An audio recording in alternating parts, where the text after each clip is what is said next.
to Eton Talks Discussions. Today I have another really phenomenal entrepreneur for you. I feel like I am blessed. You know, they just keep coming to me. I'm just kidding. We have to go find them.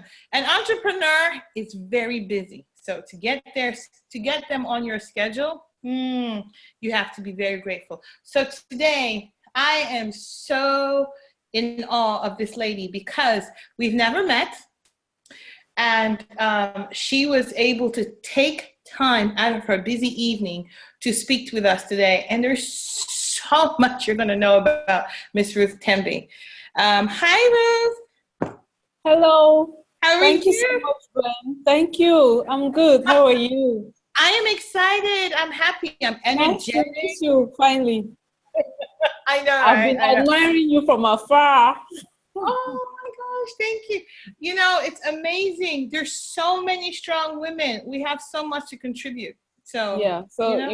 you're doing a great job. You're doing a great job. You know, when we started, we didn't have these platforms where we could come back to learn some little tips that we can apply and all that. When we started, we just went in and then hit our heads and then learned from, the terrain. And it's amazing that today there are all these platforms, especially what you're doing, for example. It's very, very commendable. You should keep up with it. Thank you so much for what you're doing. Most of us are learning. I've been going through the YouTube clips, and I've been learning from all those people you interviewed, and man, it's such a resourceful place. Keep it up. Yes, thank you. Thank you. And again, like I said, this platform is for entrepreneurs. If you are not an entrepreneur, don't want to become an entrepreneur, because this is not for everybody, then this may not be for you. But for those of you who have this on your radar, I promise you, you will learn a lot. So I am going to do the honors and read Ms. Tembe's her biography. Are you guys ready? Okay. So in 2011, out of a fiery passion to change the African narrative, Ms. Ruth founded the African Vision Communications, called AVICOMM Group. It's a business development, marketing, and advertising agency, which also focuses on publishing and corporate events management. So the company was first founded in Ghana. I'm so envious. Accra. After Ruth worked for Ghana's top media houses like Ghana Broadcasting Corporation and the Ghanaian Observer newspaper and City FM. So AVICOMM began operating with the publishing of Queen's Magazine Africa. It's a publication that focuses on promoting and celebrating leading women across all sectors globally. With high demand from companies soliciting exposure and advertising via Queen's Magazine, Ruth saw the need to incorporate a marketing and advertising branch into AVICOMM. So since 2015, when the Cameroon office of AVICOMM was founded, Ruth and her team have been helping companies grow and expand to other African countries. The African Vision Communications Group has for its mission to develop African economies by helping brands grow financially and socially through marketing and innovation. Their magazines and other digital platforms are here to change the narrative, create mindset shifts, and tell stories of African ingenuity. They curate resounding events that inspire socioeconomic growth and development. So AVICOMM Group, a few weeks ago, launched its youth entrepreneurship program and held a youth entrepreneur summit in Douala, Cameroon. Their goal is to reach young Cameroonians and change their status quo by introducing them to entrepreneurship.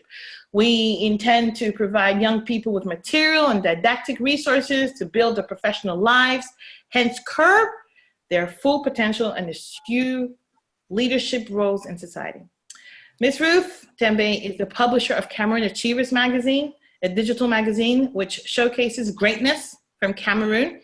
She has been named the African icon of communications and entrepreneurship by Eco Business Magazine. Wow. Wow, Ruth, I didn't know that. Wow. The Nigerian blog Process Women named her a heroine Vital Magazine UK, and Yes Cameroon Magazine named her an inspirational personality in business. And I promise you, I can tell that just from your personality. Seriously. Amazing. In her words, Ruth says, there's so much to contribute in terms of development in Cameroon and Africa as a whole. And AVICOMM Group is just in its initial stages in unraveling the projects that they have for Cameroon and the African growth. The agenda is huge. So I welcome to our platform, CEO of AVICOMM, Ms. Ruth Tembe. I'm so glad you're here. Thank you for having me. This is interesting. Thank you so much. It's an honor for me. Mm-hmm. The honor is ours. The honor is ours. This is interesting because, as I said before, we've never met, but I almost feel like we share a connection energy-wise. You know what I mean? Mm-hmm. So I'm going to ask you to take me through your mindset to start this company, whether it's in Africa, Ghana, or Cameroon. But what was the mindset that said, this is something that you need to jump on? What pushed you? I'll say that I have a particular story, unlike most business people who started business because they wanted to make money or wanted to, have a life. My story is quite different because I come from the point of view of pursuing my purpose. That's how it's my purpose that leads me, or that led me to finding this company, because I live my purpose through the African Vision Communications. In 2007 in Douala, after I had finished, graduated from the University of Yaoundé, I was very idle. You know, in Cameroon, it's not easy to get jobs. I studied bilingual letters. You know, having a BA in bilingual letters, you don't know where it's either you're going to end up maybe a teacher, or you must have relationships in some places that will position you to work in one of the companies around.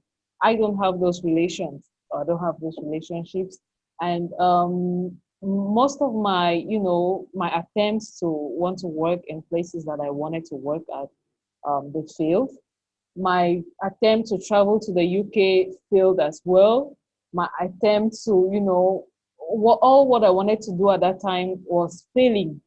And I became so stressed up because I was asking myself, man, with all this, intelligence that I have, because I'm not bragging, but at least I was good in my education. What am I doing? I stayed 1 year, 2 years, idling in the house, doing nothing. And I had a friend who sent me a book. Thank God for this friend. A book by Anthony Robbins. And because I always complained, I was like, oh man, you're over there, how is it going? Like, I want to travel. It's not working. He said, okay, let me give you this. Just read this book and see whether, I don't know, it can help you, choose something or make something out of your life. And that's when I discovered, Anthony Robbins teaches about finding how you find your purpose. Teaches about, the fact that we all are here, or we all were created for a reason. And, I began searching myself from my life, my previous life to where I was at that time. And I discovered that my purpose was to, bring out, I know how to identify talent, and I know how to bring it out. And I know how to expose this talent. And I was doing that. And I said, okay, if this is my purpose, how do I put that to work? How I thought, how do I put this to work? And it coincided with the fact that I loved.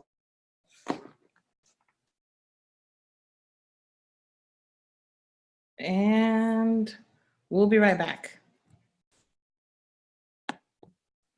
Okay, we're back, guys. Well, hold on. Let me unmute you. Hold on. Let me unmute you. Want to try it again? Since I liked magazines, and I saw that, in these magazines, the things that I like doing, talking about people who are successful, I can do it with these magazines. And then I was like, why not? Why can't we have an ebony in Africa? Why can't we have, excellence from Africa? Because ebony magazines, they always talk about Black excellence, Black stories of, Black Americans who are making it or who are doing great jobs out there. Mm-hmm.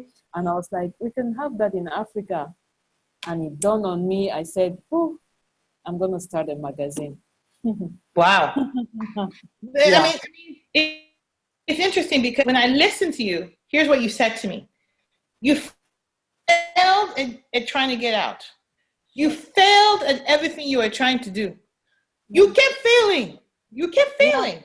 Yeah. Everything you touched failed. Everything. But you knew you were smart. And there's nothing wrong with owning that you know what your potential is. Exactly. Yeah. So that made you keep trying? Is that and it? that's what the fact that you know that you've got that potential but you can't put it to work, that's what creates the frustration. Another person would have said, well, let me look for whatever I have at hand and just go on with it. But I refused categorically, because it's not like there were options. My family members, my parents were giving me options, go do this, go do that. I was like, that's not, I'm not passionate about that. That's not what I want to do. That's not what I am. I can't do that. That's not what I want to do. I believe I know what I want. All I need is, for me to come in contact with that, and I'll be good to go. So I brainstormed, how do I start a magazine? I've never ever written a story. I've never ever, gone to where a magazine is produced and all that. How do I start? And that's how I started researching on which countries in Africa, because I wanted the African Vision Communications had already, the name, I had already had the name. And so I said, I can't go anywhere to, do this out of Africa. No, it has to be in Africa. So you already had the name before you even knew where the heck you were going to do it. Because before, I already knew what I wanted to create, what I wanted to achieve. When I discovered my purpose, it was like a light bulb. And I wrote down all what I'm going to achieve professionally, financially, physically, in my relationship. So you wrote it down? I wrote it down in 2007. This is a secret I'm telling you. I wrote it down in 2007. I wrote down a life map. My professional life. I know that from this year to this year, this is what I'm supposed to do. And so I said, okay, if I'm going to do communications, I'm going to communicate or tell these stories. That's what I want to do. I want to tell stories of greatness. I want to tell stories of, people that's capable of creating change. Right. That's why I'm so passionate about people who are creating change. I like to listen to their stories, and I tell these stories so as to spur others or to inspire others to be like the ones who have succeeded in a particular path. And all of this, by then, you had never left Cameroon? Never. Okay. Never. So all I of was this still was in just Cameroon. you. Okay. No. Yeah, it was. Just the ideas that I was building. I said, this is my company. I had built my company in my head, the African Vision Communications. I had, structured it. I knew that these are the parts that are going to make, or the incorporations that are going to be part of this company. And then when I was done, I said, how do I start? Where do I go to? How do I start? And that's how I started researching. I started researching communications company in Africa. And I found out that there were a lot that were doing similar things of what I wanted in South Africa, in Ghana, and in Nigeria. And then guess what? I applied for on-the-job trainings because, you know, I had the opportunity to travel. The people around me wanted me to go abroad since I'm doing nothing in Cameroon. Go abroad, maybe go continue your studies or go work or something like that. And I said, okay, I don't just want to travel. I want to go where I'm going to put all these ideas I have to work. And that's how I applied for on-the-job trainings at some communications companies in South Africa, Ghana, Nigeria, Kenya. So how But did you know where to go to apply? Like, how did you, because if I'm sitting in my house right now, right, and I'm in Cameroon and I finished my degree and I'm thinking, where do I go? Do I go to Google? Do I call someone? What do I do? I went to Google. Google, just Google. I went to Google. That's the power of the internet. That's why, I mean, we need to use the internet for what is going to be profitable. So I went to Google and I Googled all these companies and, you know, I started applying. And for some reason, the response came a little bit faster from the companies in Ghana. It's not that, you know, there are no coincidences in life, right? So there are not. Yeah, there are not. So the Ghanaian companies responded so fast, and I was so in a haste because I had wasted like 2-3 years doing nothing. So I just wanted to get on it. I was so excited. I was so, you know, in a hurry. And then the first call that came, I just heeded to that call. And then I told my parents, look, I'm going to Ghana. And they were like, you don't know anybody in Ghana. You don't have anybody in Ghana. So you don't know anybody there? No. Okay. You just went blind. I didn't know anybody. I didn't know anybody in Ghana. And I said, I'm just going for my trainings. The organization is going to take care of my lodging, my accommodation, and all that. I just need, you know. And everybody around me was so scared because I was still, you know, not young, but I was so determined. I had already seen my future from that point, and I was determined to pursue that course. So that's how I came to Ghana, and I did my on-the-job trainings, and doors were opening so fast. Opportunities were coming so fast on my way, and it was such a just a lovely experience. And so do you think that was because you were in Ghana? Do you think honestly that it's a little easier because Ghana, I think from a perspective, is miles ahead of Cameroon, right? Miles ahead, so many miles ahead. Yeah. Do you think that's because that's the case, that a lot of people may be frustrated that Cameroon does not give those kind of opportunities, and so that is why people are just like lost? Yeah, I think there's the mindset. There's something about mindset we keep talking about that is in Cameroon. Cameroonians have a mindset that's so closed. It's so we live in Cameroon like we're still ages back. You know, at that time in 2008, when I first came to Ghana, 2008. At that time, you feel a sense of, you feel a shift, you know, in culture, in behavior, in thinking, you know, and then you're in a world where everything is possible. Contrary to Cameroon, where there's a lot of limitations, you know, in Cameroon, there's nepotism, there's tribalism, there are a lot of judgmental issues when it comes to professional, like personal issues, and it limits us a lot. But yeah, the culture is different. There's a mindset of growth, and people want to learn. They're open to learning. I was coming in to learn. They were very, welcoming, and they were ready to learn from me as well. In many, I had never written a piece before, but when I was doing my internship in the Ghanaian Observer, the staff at that company at the time, they requested that I write my experience. They want to know the difference between, life in Cameroon and life in Ghana. That was like a feature story that blew up in Ghana at that time. And a lot of media houses were requesting for that, and then they published it on their sites and all that.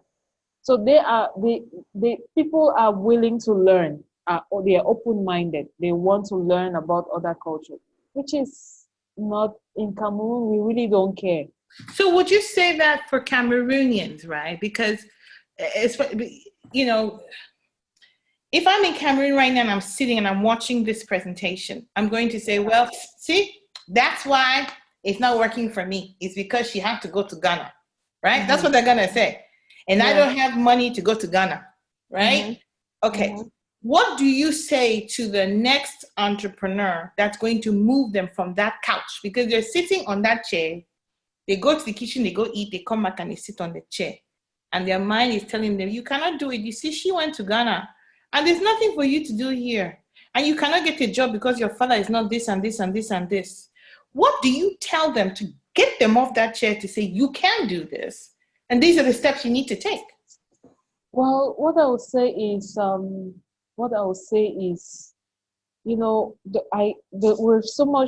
we have this global village, called the internet has made us to be. Even if I was in Cameroon, maybe because I wanted to get a hands-on, feeling of what I wanted to do. But I also had the possibility. I had started studying online. Mm-hmm.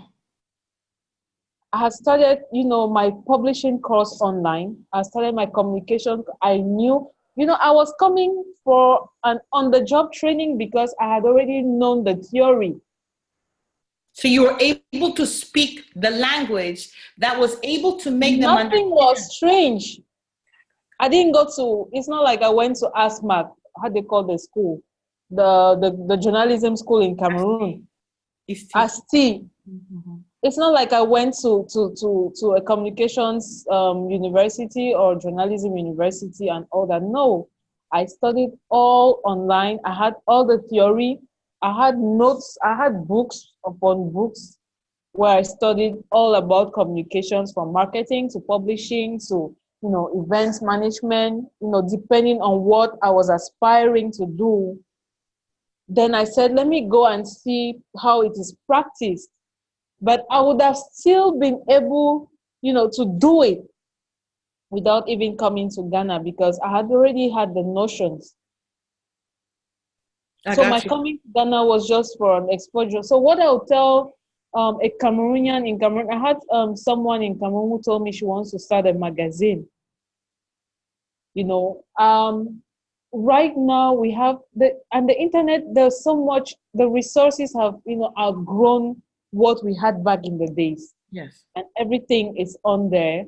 Mm-hmm. And all what I'll say can be a limiting factor is finance, which is what is really, really critical for young Cameroonians right now. Finance, they have all these projects in their minds and in their heads, they want to bring it up, but they don't have the financial ability.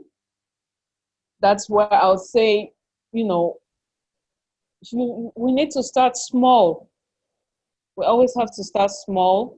We always have to start, maybe I have a friend who started with family. We all started with family, small from family before we go to You're sitting on your couch and you say, okay, I want to do this. The first thing is, instead of going to eat every day or going to seek free or going to have fun, you schedule for yourself some time to educate yourself on what is your passion.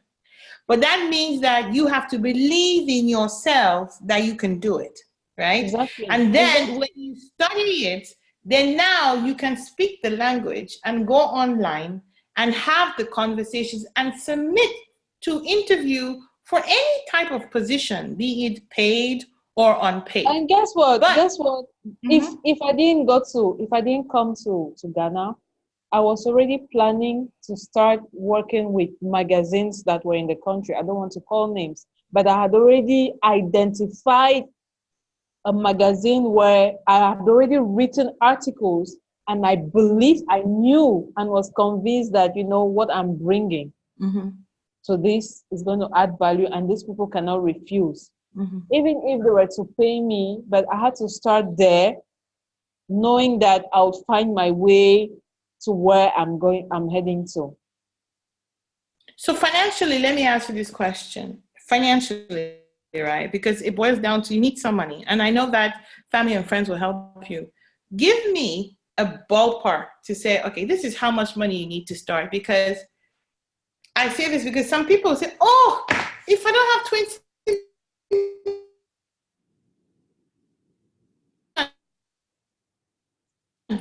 I cannot need that much. You know, you might be surprised that as you open doors, the universe will open more doors and the money will make itself available. So someone wants to start that kind of a business. What are they talking about? 500,000, 200,000? What do you think that you need to start, and where can you find the maximum use for your money? Guess what? When I was studying, I'm the kind of person, money is not even in my agenda. Yes, you said Like capital costs and all that. I just go and I just do what I want to do or what I'm supposed to do, and then someone else takes care of the financial part. Why? Because I am more of, you know, creating impact than making profits. And so when I started, money was not what happened. The first issue or the first edition of Queen's magazine, I did it alone in my house. At that time, I was renting a small, you know, 1-bedroom apartment. I wrote the articles from, it was 100 pages. I have the magazine here. Oh my gosh. Sorry, you can't touch it. So I have it here. And you did this from your house? Yeah. From my house, by myself. That's something that, you know, people won't even believe. I wrote it all by myself from page one. It took me time, but, you know, I did that. And thankfully enough, I had someone who believed in my vision, my graphic designer. I didn't have money to pay him, but he believed in my vision, and he said, Ruth, let's do, this was the second edition. The first edition, he said, Ruth, let's do this one. Let me help you. Let's do this one. And then hopefully we have, you know, adverts for the next. But before then, I had gone out for adverts from, it was no, madam, we don't do that. Yeah, no, madam, we can't. No, you're still new. We can't work with you. How do we know you're even going to come out? How do we know? No. I had like 50 no's, more than 50 even. And I had just, you know, a friend, because he's a brand manager for a company. He just said, okay, just take this one advert and, you know, let's see how it goes. And that's how I published the first edition. And then so you got all these no's again, but you didn't stop. You didn't stop. No. Why didn't you stop? It was frustrating. I couldn't stop because this is over a period of time. It's determination. Not like it's not one day. Of course, it's months. It's months, years even. And it's just I was determined. I knew that this is what I want. I had no other option. Mhm. I was so determined to get this because the no's were even they were turned to challenges for me. I was like, very soon you're going to see this magazine somewhere and you will call for me. Awesome. You know? And and Awesome. yeah, and when they'll say no, it will give you me more momentum, and now I'll say this thing has to be excellent because when this person sees this, he or she will regret for telling me no at this particular time. Ooh, the mindset. Because usually, and I'm guilty of this, and a lot of you who are listening to this are going to say the same. When someone says no, you take it personally, you feel depressed, and you feel like, oh, what do I do now? Mm. Right? But you hear no, you're like, I'm going to show you. I love that spirit. I love that. Yeah, the no's were like, you're going to very soon you will call for me. Yeah. I won't.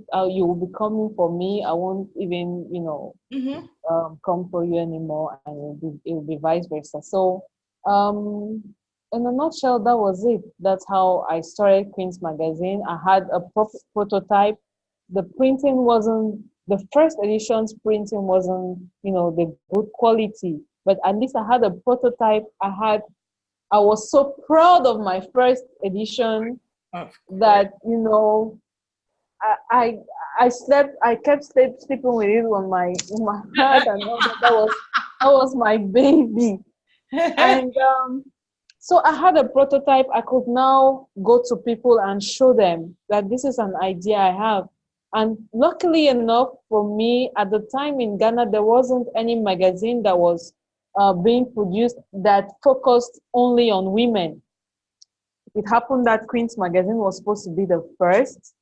Yeah, we set the pace, and it was a blast. I was at one point I became overwhelmed by the notoriety that followed the The Queen's magazine. Magazine. Oh, Yeah, wow. It's that's how I interesting because I started. had heard of your magazine. I didn't realize it was yours till when you just spoke. It's Yeah, amazing. Yeah. And your dedication, I think, is it's something not only to admire, it's just taught me something, which is in all things, if you know it's your passion and you believe in yourself, you just cannot give up because no, you cannot give up. And if there's, an obstacle, you go around it, you go above it, you go underneath it, you just keep going till you get to it. Unbelievable. So let me ask you this. Now that you're still learning, because we are all at that stages where yeah, yeah. we're Hmm. still learning, but at the same time, you've chosen now to turn around at this early stage and start helping people and giving back.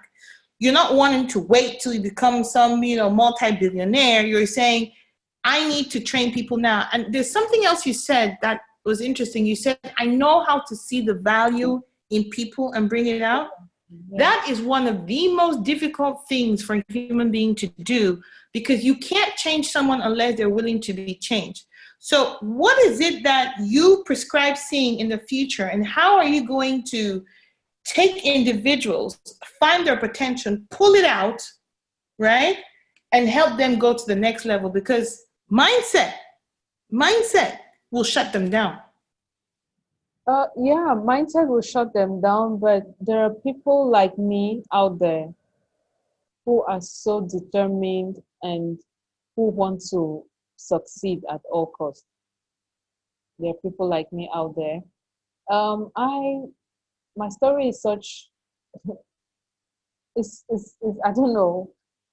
I didn't have the resources. I didn't have mentors. I Hmm. didn't have people who even advised me. I was all alone, like a one-man army, and I was doing all by myself, learning on the job, failed 1,001 times, been mocked. You know, competitors came and mocked me, and but I learned on the job. And what I'm trying to do is, like you said, that's the gift. That's a gift I have. So that's why that's my purpose, to bring out the best from people and to let them utilize that potential of theirs. to become something or to become great. I'm doing that with a couple of young girls already. Just your story and the way you do things, that it gives them the hope that they can actually also become or be at the stage. I'm not yet there. I'm even just starting. But the stage at which I am right now compared to where I was in 2008, it's two different worlds that I can see Absolutely. for sure. Absolutely. And that's it. It's just my story and the fact that you point out, the actual things that you did, the process you went through, for them to see, go through this process, go like this, do like this, do like that, and you'll finally make it. How frustrating is that? Some of the conversations I've had with other entrepreneurs has been, and I know Ghana is a little bit more ahead, but some of the frustrations we've had, especially entrepreneurs in Cameroon, is that you train them and you train and you train and it just doesn't click, right? Because there's a subsistence level thinking that deprives them of seeing the big vision. So they always revert back to, I have to survive, so I will take what I can. How are you able to be successful when most people's experiences have been really, really poor? That's There's been why thieving, there's been stealing. They steal. I remember Miss Rebecca talked about people, her own employees stealing from her. that's everywhere. My first associates, they stole my clients. Like, I'm sorry to say this, but we were working, I was outsourcing, and when my clients would come, they would go behind me and just grasp the client wholesale, and that's Cameroonian. But in most of my trainings, what I do is I always draw this pyramid. I always tell them, the pyramid is divided, it's in layers. Mm-hmm. And that's why you wouldn't find there's just one president in the country. Mm-hmm. There could be 50 presidents, but there's just one because of a reason. Why? Because most didn't do what the one person did to get to where he was. Right. So life is just all about, even on our careers, it's just all about this pyramid where the majority are on the base level, and it's only 10% of wherever you find yourself that will make it to. And I always, you will be talking to a group of 50 people, but I always tell them that among these 50 people, only two will qualify to get to the top, because it's hard. It's very, very hard. And unless you have this tenacious, never giving up mentality, you cannot get to that. That's why the top there is very few. And we can't change that. That's the society. That's how the society is made up. People are wired differently. That's why it's only few people that will be known in a particular field. Meanwhile, there are so many communications companies. There are so many people doing what I'm doing. But you were able to say that, Ruth, I want to talk to you. Yes, that is true. Because you've put yourself out there as the authority. And more importantly, we see the quality of your work. Yeah. Now, if I was to ask you this question, I have people I mentee, and I also have my own mentors. Now, you came into this business, you did not have that, but you still have become a mentor for others. Do you have a mentor now? I mean, because I can think that Tony Robbins is maybe your mentor virtually. I have so many mentors. I have so many virtual mentors, but I am more self-driven. Because I cultivated that. In the beginning, I had nobody. I had just these books. And I had them virtually. I would go maybe online, listen to their videos, listen to their audios, but they're not there to say, Ruth, it's 7 a.m., wake up. Right. Or Or did you finish with this task? We talked about you were supposed to, finish with this task that we talked about. How far have you gone? I didn't have that kind of. No one to hold you accountable. Right now, I don't even have any. So I'm accountable to myself. I'm self-motivated. I'm self-taught. And that is tough. That is hard to do. Most people will not achieve the level you have because it's not just being self-motivated, it's sustaining that motivation throughout. Because you can become motivated temporarily, but then life kicks in and then that motivation it starts to subside. So the fact that I think that you went to a hard school, or we used to say a hard school of knocks, meaning that you have generated your own way of sustaining your levels. It's not that I generated my own way of sustaining my levels. Once you don't have an overarching vision for your life, at some point you'll stop, because you've arrived at this stage. You'll be like, what next? So you must have an overarching vision. The big vision, the big picture, the biggest picture. That's the biggest level you want to get to. That's what keeps you going. That's what makes you not to stop, because, hey, you've not gotten there yet. How come you're going to stop? And this vision makes it in such a way that you can really plan on what to do next, the next step, because there's a bigger goal that you need to attain. So you must have a vision. I think that some of the experiences I've seen and some of the folks I've interviewed, I think everyone has a vision. This is what I see. Everybody has a dream. What keeps them from achieving that dream is what they tell themselves. I think if you speak to anybody, they'll say, well, I wish I could be this, or I wish I could do that. And then the next thing is, how do I get there? Well, I don't know. Well, even if I showed you how, there will be obstacles. And so long as you succumb to those obstacles and rationalize why those obstacles are truly obstacles, then you'll never overcome it to move forward. So I think then the next thing about having a vision is being able to articulate it, which goes back to what you were saying. You have been able to articulate your vision to your team. Yeah. You were able to get someone to do your first brand for you for free. so trust me, I know you can articulate. Guess what? When he did that for free, it attracted, because he also had, we were all starting.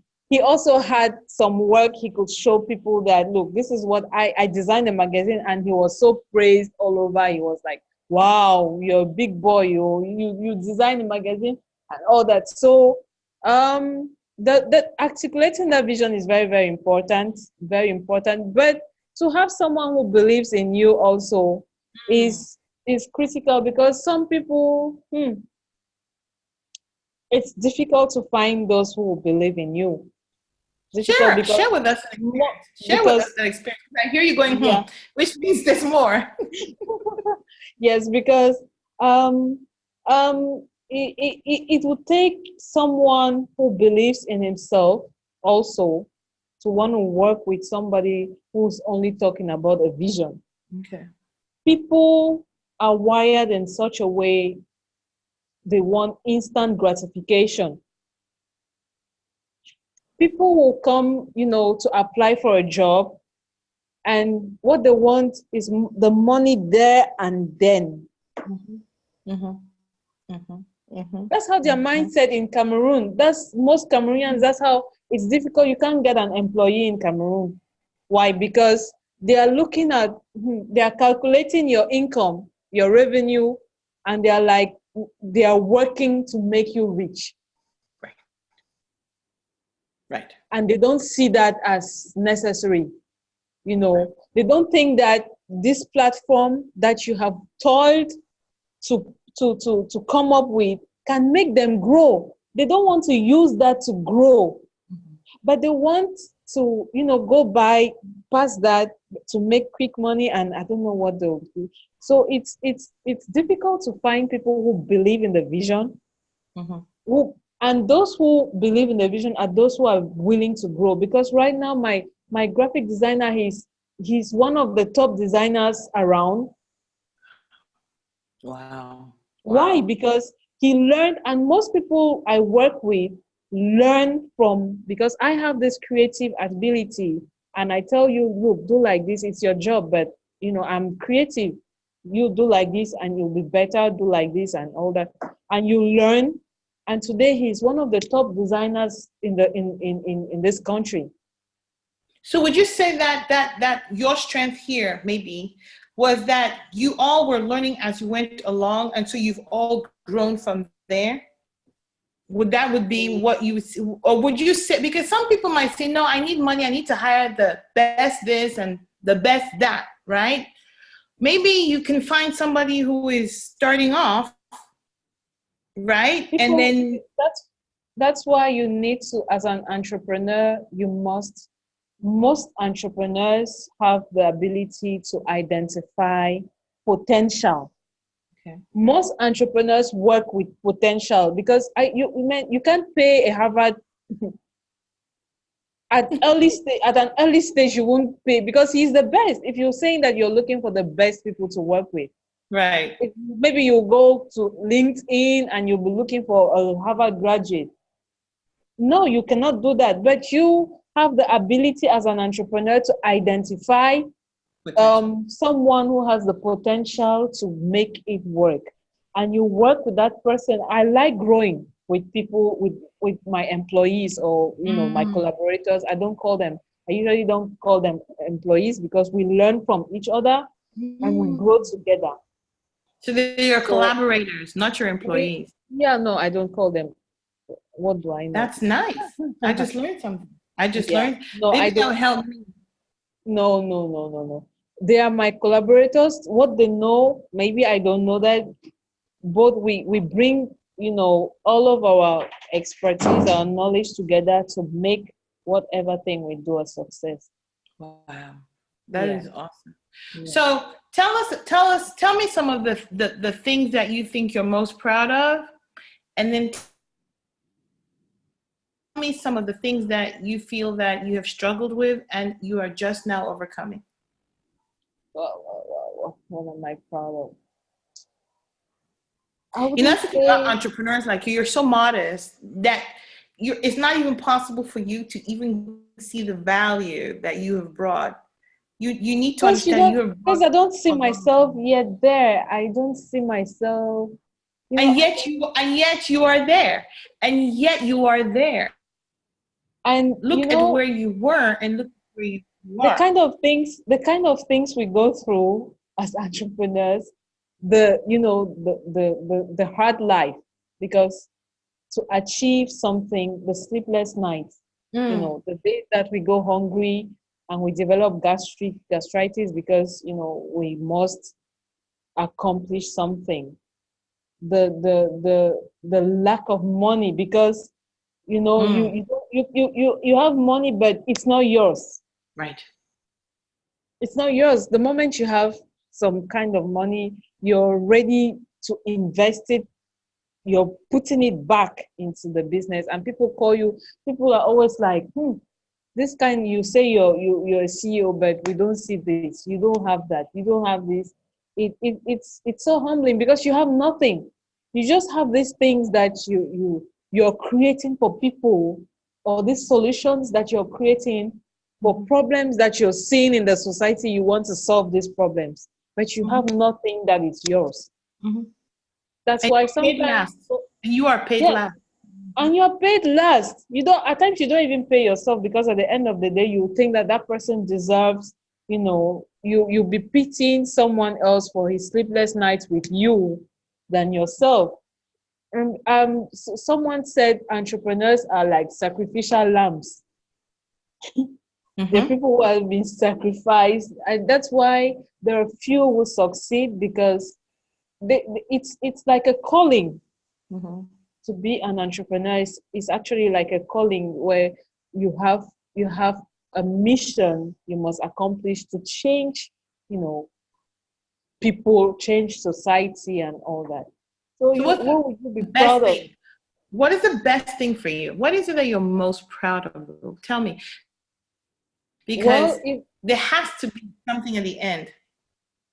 the fact that um I can bring an idea to life and make it work, and people are recognizing, the beauty of it.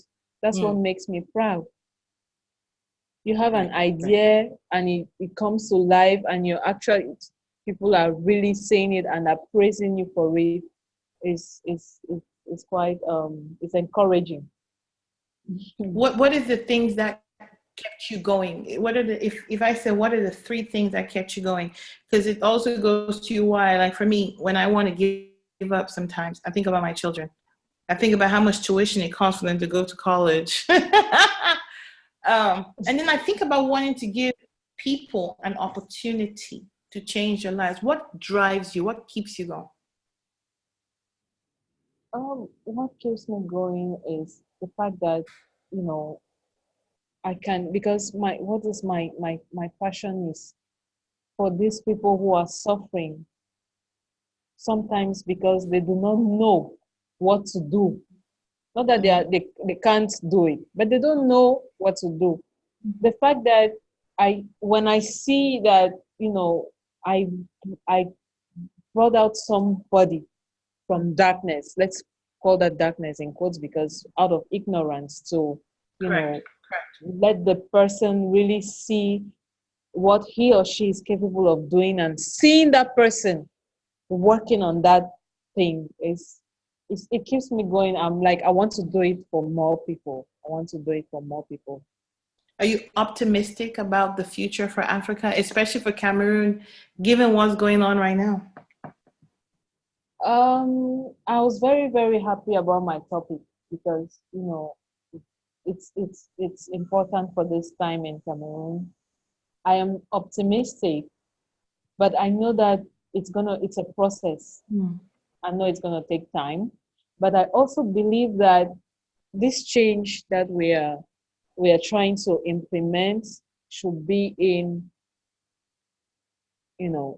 various parts. Hmm. And I'm very happy that so many people, or I'll call them my colleagues, are out there in their various capacities and in their various corners, are doing this, are creating change with the lead. We can't just take a mic and go on top of A2D and start Hmm. calling the whole Cameroon and say, guys, do like this. No, the little groups we are capable of impacting. These people in these groups it's just like a tree, Hmm.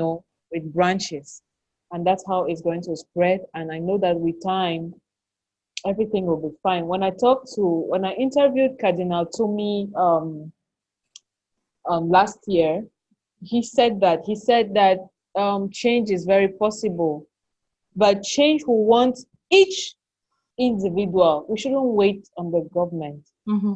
We shouldn't wait on the leaders or so-called leaders or whatever. We are the change. If, for Absolutely. example, Kalinatumi said, if you wake up in the morning and you're capable of sweeping your yard, that's change that you've brought. In that Mhm. environment, you've brought your change. And that's how we're supposed, every individual, every Cameroonian who is complaining about the system and wants to see that things are done otherwise should start doing it in wherever they are. And Mhm. it's going to spread. And with time, everything will be fine.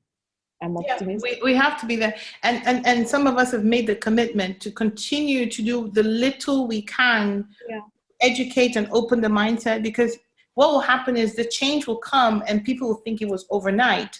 No. They didn't realize it has been happening over Yeah. time. You're Yes. absolutely right. Yeah. So Yeah. would That's you why that's why this platform is very important, Ethan. That's why it's very important, and that's why you should keep up, because knowledge, our educational system is not such that um, we learn how to create change, or we mm, learn we have civic responsibility and all that. But Ooh.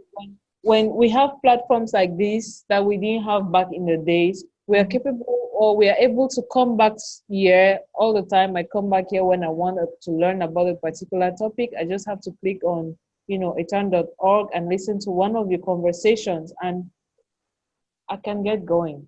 You can, exactly. And I'm so glad you said that, because that's really the best thing about, me doing this, opening up my own company was, it was hard enough, but I said to myself, I cannot be the only one going through this pain. I bet you there are other people who have the same problems like me. So it was really important. And I'm glad you recognized that. I really do. What's your favorite food? Mm.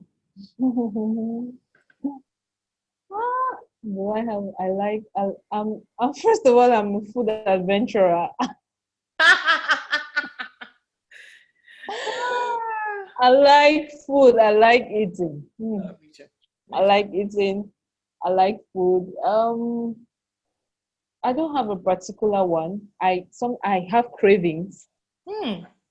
Yes, I have cravings at some particular time. I want this or that, but I am a food adventurer. I would want to taste. My taste buds are very, very active. So I should put you, my sister. She loves to taste anything. But there has to be one thing where if we had a dinner and you came like, make me achu. Achu. La sauce jaune, comment on dit? Yeah. Yes, I love achu. With taro. Achu. Yes, it is. I love achu. Do you promise that? Because one of the things we're doing, do you promise? I'm holding all of my interviewers. A few years from now, the goal is to really create a live conference for Africans to meet the entrepreneurs. One of the things I've seen in Africa, and you will tell me your opinion, it's so hard to get a hold of these mentors, our African people who have made it, because our culture not only prohibits it, because first of all, we're scared to approach them, and then they don't make themselves available.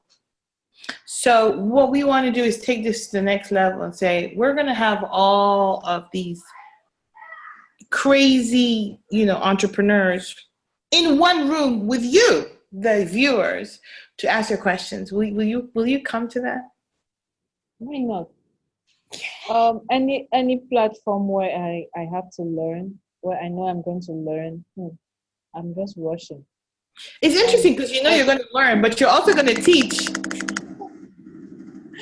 You're teaching and learning at the same time. It's like I'm learning from you right now. So the things that you're saying, I'm learning. Wow. So I want you to know I am so grateful for you to share with us your ascension to your greatness, because that's what you are doing. You are ascending to your greatness. Everyone has a trajectory. Not every greatness will be celebrated in such a manner as people are accustomed to, but within each person, they have a duty to tap into that God-given talent to become great so that they can pull the next person along. And I want to tell you that just by listening to you, I know how many lives you will touch. And I'm just glad that I know you now. So when you do become another Tony Elumulu, I'll be like, hey, that's my girl. I know her. I want to say amen to that, but I also want to say that it's just for me now. I would say that I won't shy away from saying that. At first, you would want to think that, you're great, you're becoming great, and you're proud to see that, you're now maybe a celebrity, or sought after your mentor. Like a lot of people are asking me to mentor them. Mm-hmm. At first, you think you take glory, but then at some point, I don't know, it dawns on you that without these people, you wouldn't even be the number of people who help you to get to where you're getting to, how are you gonna, how can you even thank them? Because without them, you won't be where you are. So at some point, it's like we're Mm-hmm. just all the same, and we just complement each other. Mm. That Without your platform, I won't have the opportunity to, be talking to a number of people like who are part of your audience. But it stands to you, so you are helping me to become great. yes, yes, So it's and it not is. like, yeah. It's definitely a pleasure. And I really want, one of the things that I'm passionate about is really showcasing African female entrepreneurs. Mm-hmm. Um, because I feel like they've been doing all the work already and they're just not getting the credit. Mm-hmm. You know, when they say behind every strong man, there's a strong woman, that can never be more true than in Africa. I think we are the epitome for that, because a lot of men have been able to achieve such great heights because their women and their wives and their spouses have been able to allow them and give them the freedom to do that, while they take on so much other things, not just the children, not just running the house. When this I always get so sensitive and emotional when this topic of women entrepreneurs come up, because when I'm able to talk about my personal story with you. I saw my mother before she passed away. May her soul rest in peace.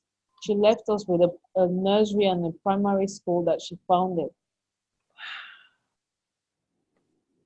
So from birth till, a few years ago when she passed away, my mom has been so entrepreneurial. And I saw it.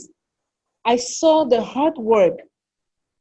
I saw the emotional trauma she went through. I saw the physical, the physical investment Mm. that she put into live, because without this, maybe today we won't even have food to eat. Her children will not even have clothes, to Mm-hmm. clothe themselves. But she had to leave this for her children. Mm. And the work that went into this, it's something that's why whenever they're talking about women entrepreneurs, I get so emotional, and I can vouch, I can put my life on the line for a woman who's entrepreneurial, Yeah. because we go through a lot, and still there's so much that is still, the weight that is still added on us from society, from families, in our homes. We go through a lot, and thank God that He gave us so much power to be able to carry all of this and still move on and Yeah. still do whatever we are doing. Yep. In You our know, culture, it's tough. and The women's like, expectations is long. Mother, wife, cook, teacher. But there's no option for that. That's a given. There is no option. It's a given. Then now on top of that, pile all this other stuff. Unbelievable. so there, it's like you're saying, it's really, really very important for us to celebrate these women. Whenever I have the chance, like the last a couple of months ago, when I held the boss ladies tea party, I had to honor some of them. I gave them some award plaques just to encourage them, to say, Wow. look, your hard work is being noticed. Keep Mm. on, and you have a reward for that.